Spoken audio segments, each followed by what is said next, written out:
Alright, here we have a Norinco Type 56 SKS, and we're going to be focusing on the rear Williams Firesight. I just love the front one, but it's fixed. There's nothing you can do with it.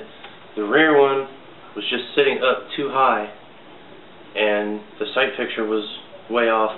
When you had the dot centered, which I'll explain in a moment, the bullet would hit way high, and you couldn't bring it down to. But the first thing we're going to do is first check that our chamber is empty. There are no cartridges in there, and nothing in the magazine. And then we are going to remove the magazine.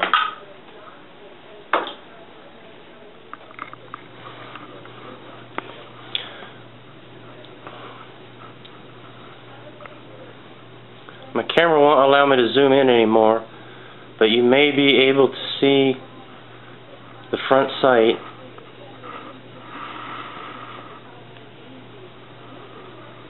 The red dot on the front sight in the middle of the aperture. And the first thing we do in removing it, if you've installed one, you already know this, is get a jeweler screwdriver and push on the spring in between the roll pin and the mount. And when you push down on it, you snap this out while lifting, and it just comes right out. Now, I've had to do filing right around here because this curve blocks it from getting any lower, and it definitely needed to get lower. So I've filed all this out, and actually I started filing it out. That's how I figured it out. And then I went to the bench grinder and took out a good deal more metal. Not a great deal, but maybe 1/8 of an inch.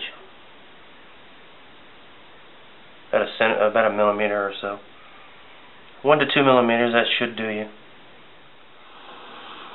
Now here it is with some better lighting and higher contrast. You can see right here that little curvature is what I've ground out. That used to be completely flat, just like the front part. And you can see I've colored the grindings in with a Sharpie. But you can definitely tell where and how I've ground this out. When you grind it, you're going to absolutely want to remove the elevation screw, and you can either make sure the rest of the rig is either extremely secure or removed. Either way, it doesn't matter. Just make sure you get that ground out and filed down pretty good, and then you can put it back in. Now, to replace the rear sight, after you've ground it down so that it can fit in here and this won't keep it elevated, go ahead and compress the spring. It's a little tough, but it's workable. I don't know if you can see that in the camera, but while compressing the spring, wiggle it in, pushing down and forward. There, you're done. Now all you need to do is take it to the range. Use your elevation screw to zero yourself in. You can use your windage screw, but remember, when you loosen this, you have to move it left or right and then clamp it down. On center is pretty much on target. I didn't need to adjust it, but I could not adjust I couldn't let that screw up enough. It wouldn't go down anymore.